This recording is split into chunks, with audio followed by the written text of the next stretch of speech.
खुदावंद यीशु मसीह में आप सबकी सलामती हो। आज हम एक बार फिर खुदावंद के हजूर आए हैं कि उनके उन 7 सलीबी कलमात को फिर से दोहरा सकें। और अभी चौथा कलमा मैं दोहराने जा रहा हूँ। उसका जिक्र मत्ती रसूल की अंजील उसका 27 बाब और उसकी 46 आयत है। किताब मुकद्दस में लिखा है, और तीसरे पहर के करीब यस्सु ने बड़ी आवाज से चलाकर कहा, एली एली लमा शबक्तनी, यानी ऐ मेरे खुदा तूने मुझे क्यों छोड़ दिया। क्या हकीकत में यस्सु मसीह को ये एहसास हुआ कि उसको छोड़ दिया गया है। यस्सु मसीह जो हमारा इब्जी है और हम सबों की बदकारी उस पर लादी गई थी और बेशुमार गुनाहों का बोझ सलीब के ऊपर उस पर था। वो हमें शरीयत की लानत से छुड़ा रहा था।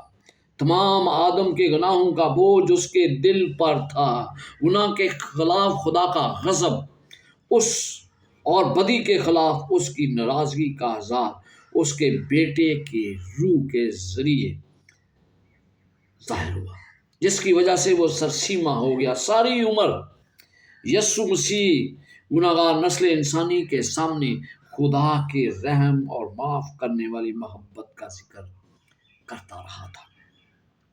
सबसे बड़े गुनाहगार की निजात उसके दिल पसंदा मरकजी मजमून था। मगर अब उस भयानक गुनाह के बोझ तले जिसको वो उठाए हुए था, वो अपने बाप के मलाप करने वाले चेहरे को ना देख सकता था। यानी गुनाहों का बोझ इतना ज्यादा था कि बाप जिसको हर वक्त वो देख सकता था, अब वो नहीं देख सकता था। लिखा है, इस दुखी घड़ी में बाप का मुंह छुपा लेना नजात दहिंदा के दिल को छलनी छलनी कर गया और उसे ऐसा सदमा पहुंचा जिसे कोई इंसान कभी भी समझ नहीं सकता है। यह सदमा इस कदर ज्यादा था कि वो अपनी जिस्मानी अजियत और दर्द को बिल्कुल भूल गया। इब्लीस तरह तरह की बारी आजमाइशों के जरिए उसके दिल को सख्त अजियत पहुंचा रहा था। नजात दहिंदा इस बात से आगाह था कि क्या होने जा रहा है। उसने देख लिया, उसे उम्मीद दिलाई गई थी और ना ही उसे ये बताया गया था कि बाप ने जबरी कुर्बानी मुअत्तल कर ली है। खुदा की नज़र में गुनाह इस कदर घिनौना और भयानक था कि उसे खदशा था कि कहीं उसकी जुदाई अब तक न हो जाए। यस्सु ने नहायत ज़हनी और जिस्मानी अजियत महसूस की। ये तो गुनाह ही था जिसकी वजह से बाप का गजब बेटे पर वारद हुआ, जो इंसान का इब्सी है। ये गजब का प्याला गुनाहों के सवाब ही तैयार किया गया था, जिसने बेटे का दिल पाश पाश कर दिया। इस घड़ियों में फरिश्ते निजात दहिंदा का ये मंसूबा देख रहे थे और निजात दहिंदा ने पसहिमती और मायूसी पर नमूद को इस तरह भयानक मंजर उनके सामने था और उन्होंने अपने चेहरे को छुपा लिया। तमाम फरिश्तों वो इस हालत में बेटे को देखने की सकत नहीं रखते थे। उनका आका सलीब पर था और यहां भी कि सूरज और चांद ने अब इस मंजर को देखना गवारा न किया। एहन दोपहर के वक्त जब उसकी शवाएं पूरी धरती को सूरज की रोशनी बख्श रही थी, अचानक अंधेरा छा गया और सूरज ने मातमी लबादा ओढ़कर सलीब को अपने कलाम में ले लिया। फिर दोपहर के करीब से तीसरे पहर तक तमाम मुल्क में बाइबल मुकद्दस में लिखा है कि अंधेरा छा गया और सूरज की रोशनी जाती रही। ना सूरज ग्रहण था, ना कोई दूसरा फितरती अमूल जिसके जरिए हम ये कह सकें कि वो चीज इसलिए मकबूल हो गया। ये सिलसिला आधी रात तक कायम रहा। ना चांद नमूदार हुआ, ना उसके साथी सितारे। ये तो खुदा की मुजरना शहादत थी ताकि उसके जरिए आने वाली नस्लों को ईमान کا پیغام دیا جائے جس سے ان کا ایمان مستحکم ہو۔ اب گھٹا اندھیرا میں خداوند کی حضوری پشیدہ تھی۔ وہ اندھیرے کو اپنا خیمہ بناتا ہے تاکہ اس کا جلال انسانی آنکھ سے پشیدہ رہے۔ خالق خدا اور اس کے پاس فرشتے صلیب کے پہلو میں کھڑے تھے۔ باپ اپنے بیٹے کے ساتھ تھا مگر اس کی حضوری آشکارا نہ تھی۔ اگر اس بادل میں سے اس کا جلال ٹپک پڑتا تو تمام تماشبین تباہ ہو جاتے۔ اس سے یسوع مسیح کو تسلی اور سکون نصیب نہ ہوتا کیونکہ وہ دنیا کی نجات کا بندوبست اکیلا کرنا چاہتا تھا۔ اس اندھیرے میں بیٹے کی تمام اذیت کو چھپا لیا۔ جنہوں نے یسوع مسیح کے ان دکھوں کے دوران دیکھا تھا وہ اس کی الوہیت کے قائل ہو گئے۔ کسی نے اسے چہرے کو دیکھا وہ اسے عمر بھر نہ بھلا سکا۔ وہ چہرہ ان کی آنکھوں کے سامنے رہا۔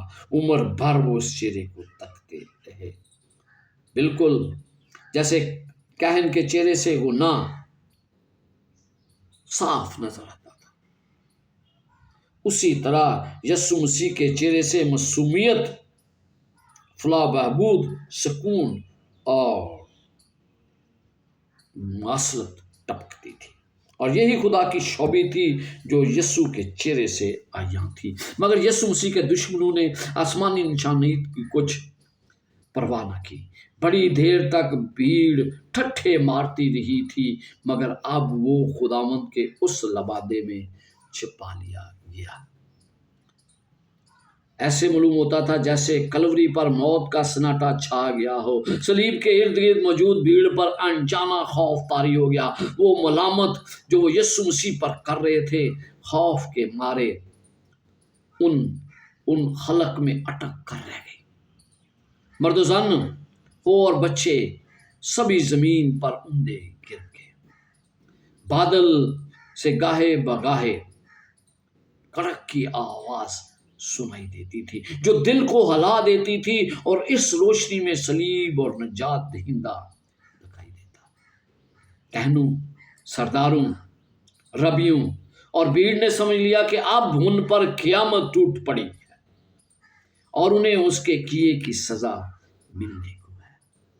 تھوڑی دیر کے بعد کچھ لوگ کاناپوسی کرنے لگے اور کہنے لگے کہ شاید یسوع صلیب سے نیچے اترنے کو ہے۔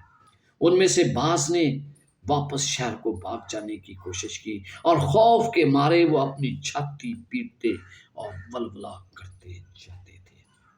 9ویں گھنٹے کے قریب لوگوں سے اندھیرا اچھٹ گیا مگر نجات دہندہ ابھی تک اس کے پردہ میں چھپا ہوا تھا۔ یہ جانکنی اور اس خوف کی علامت تھی جو اس کے دل پر بوجھ بن کر چھایا ہوا تھا۔ صلیب کو وہ غم گھیرے ہوئے تھا جس کسی آنکھ میں اسے دیکھنے کی طاقت نہ تھی۔ ہم دیکھتے ہیں کہ تب یسوع نے چلا کر کہا، ایلی ایلی لما شبقتنی،